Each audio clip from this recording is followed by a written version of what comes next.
Uma boa noite a todos os vereadores, munícipes aqui presentes e os que nos acompanham em casa.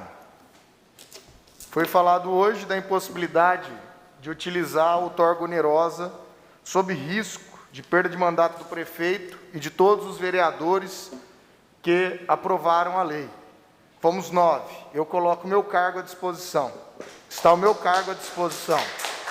E acredito que os outros 9, o senhor presidente, também deveria colocar.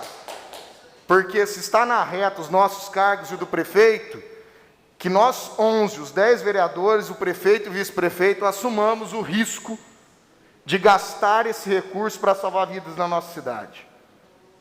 Eu não vou errar por omissão.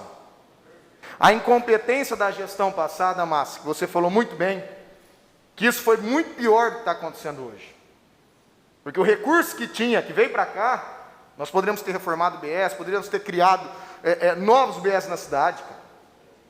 Essa incompetência matou, isso é criminoso. E isso deve ser apurado por essa Casa de Leis. O Nando está colocando o requerimento da CPI. E já existem os votos favoráveis. Isso será lido hoje. Torna-se necessário nós apurarmos. Discutimos muito, compreendemos que o que ocorreu no passado não cabe a nós. Entretanto, nós vamos unir, então, ver o que tem e apresentamos ao Ministério Público. Uma parte, vereador. Sim, senhor. Na verdade, já foi lido e, na verdade, vai ser, como já não tem urgência, não foi votado em urgência, não tem número de 7 assinaturas para ser votado em urgência, então vai ser composta a CPI a próxima semana, na próxima sessão. Uma parte, vereador? Pode falar. O nobre vereador Capitão Cuni também se encontra doente, né? Vamos reunir todos os vereadores, se possível, faz até um sorteio e decidir a comissão. Exato. De acordo com o regimento interno, vai ser feito a escolha da comissão. Pode dar. Okay. Quando nós chegamos aqui e recebemos esse papel com os slides que foram apresentados, foi algo até interessante. Eu acreditei até que por um momento seria a apresentação do que viria a ser o hospital de campanha, mas não é. Entretanto, eu acho que já nos traz um caminho para começarmos a observar sobre esses custos. Por isso que eu já de cara perguntei ao Frank naquele momento, senhor presidente, sobre o que seriam essas despesas diversas e os serviços. Porque se nós avaliarmos, nos últimos 4 meses do anterior prefeito, foi gasto R$3.700.000. Nos últimos 4 meses.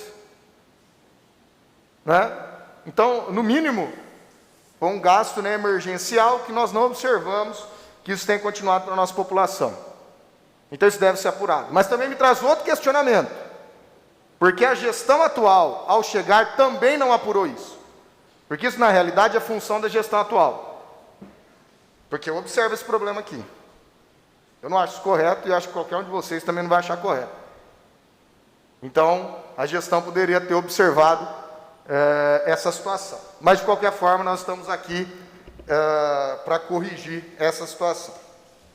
Bom, eu acho que isso colocado acerca do hospital de campanha e dos recursos, gostaria também, viu, Pinato, o Valmir chegou a tentar fazer uma outra questão, que acredito que ele vai falar, que falou posteriormente com o Frank fora.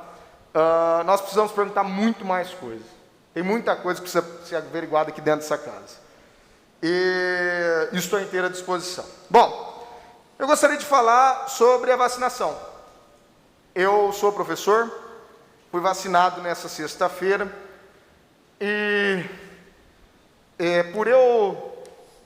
eu vejo que quem está sendo vacinado são exceções. São grupos seletos.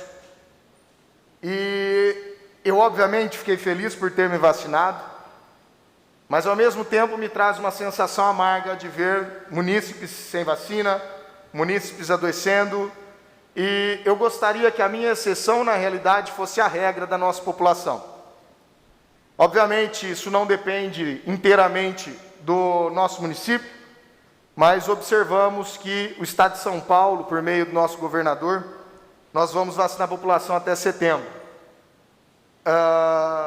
Obviamente, isso será muito positivo. Eu gostaria de, inclusive, a quem ainda não acredita em vacina, Eu gostaria que vocês pensassem sobre coqueluche. Já ouviram falar nessa doença? Ouviram alguém que contraiu coqueluche? Vocês nunca viram, porque existe vacina. Vocês nunca viram ninguém com qual mais que está junto? Rubéola? Há muito tempo, né? Hoje não tem mais, porque existe vacina. E as vacinas não eram tão eficazes como são hoje. Portanto, a vacina salva vidas. Há um grande percentual de mirassolenses que tomaram a primeira dose e não tomaram a segunda. Então, por favor, nós já vimos aqui que de imediato não vai acontecer um investimento. Nós vamos cobrar que exista. Mas, por favor, a população do nosso município, tome a segunda dose, tome a primeira, não tenham medo. A ciência trabalha com fatos, com evidências, e não com achismos. Respeitem-na. Só ela pode nos tirar dessa pandemia. Eu encaminhei mais de 24 requerimentos sobre a Covid-19. Dos 87 requerimentos que foram feitos, 24 foram sobre a pandemia. Em nenhum momento, eu e todos os outros vereadores encaminharam também. Fomos omissos quanto ao que está acontecendo. E não vai ser agora que nós vamos ser. Uma outra situação que eu observei foi a subida da Covid no nosso município. Só um minuto. No dia 15 de fevereiro, nós tínhamos cerca de 4.000 positivos. No dia 4 de março, nós tínhamos 4.300. E no dia 20 de março, nós tínhamos 5.000. O que ocorreu no dia 4 de março? Exatamente 15 dias antes, nós tínhamos muito menos casos, e 15 dias depois, nós tínhamos muito mais casos. Ocorreu a volta às aulas. Nós falamos aqui por diversas vezes sobre a volta às aulas. A volta às aulas aumentou o crescimento de casos em 25% no nosso município.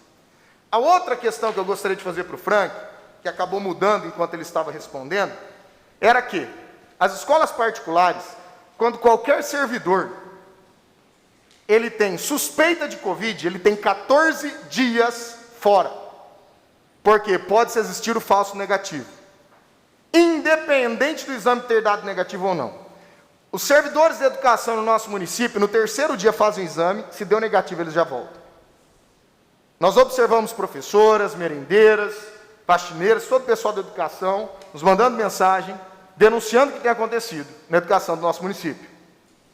São crianças, são servidores de educação, que 3 dias deu negativo e já volta. Por que na escola particular não volta? Existe um melhor trato para com as escolas particulares?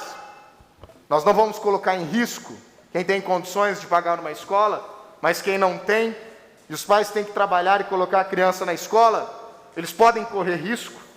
Não é à toa que nós observamos hoje no nosso município, exatamente quando temos menos vagas em toda a região, são as classes sociais mais baixas que estão perdendo mais pessoas. E as classes mais altas não. Não só o acesso, como também o cuidado é maior. Nós vemos o cuidado nas escolas particulares e não há o mesmo cuidado nas escolas públicas. E pior ainda, com os servidores de educação. Total. Bom, sobre o fundo, foi-se falado aqui acerca dos empresários. Novamente, sua lei de sua autoria, Valmir, que todos nós aprovamos, foi em fevereiro. Então, esse erro é conjunto. Empresários, nós, o legislativo, o executivo, todos nós. Mais do que nunca precisamos nos unir, Pinato. É o que você disse. Nós precisamos nos unir e trazer esses recursos. Novamente, deixo à disposição meu mandato. Por último, eu gostaria, de falar acerca de um dos requerimentos que eu fiz, que aqui no município, fechando o assunto da Covid, mas eu gostaria de falar sobre um dos requerimentos que eu fiz questionando, requerimento não, uma pergunta que eu fiz sobre o comitê né, do nosso município. Eu acho que existe existe uma necessidade primordial de uma maior transparência e um maior diálogo desse comitê de enfrentamento à Covid. Só um minuto, só para finalizar, senhor presidente. Só para finalizar, eu acredito que deve existir um maior diálogo do HB com o nosso município, do comitê para com a população, o executivo e o legislativo. Nós precisamos informar a nossa população. Nós precisamos colocar os dados a todos os momentos. Novamente, já falei diversas vezes nessa casa. Você fala 1, 2, 3, precisa usar máscara, distanciamento, tem que continuar falando. Eu acredito na educação. Eu sou educador, eu sou um professor. Essas são minhas palavras, uma boa noite.